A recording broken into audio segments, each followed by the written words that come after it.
Before you reset your iPhone or sell it, you need to back it up first.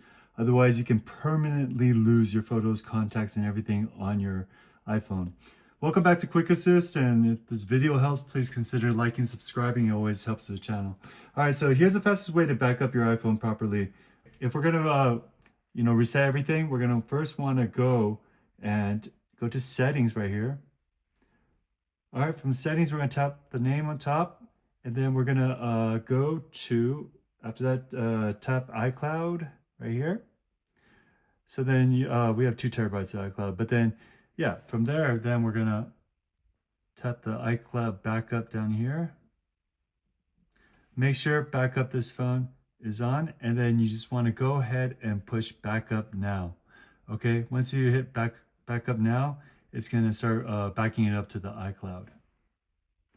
You're gonna want to make sure that you have Wi-Fi on.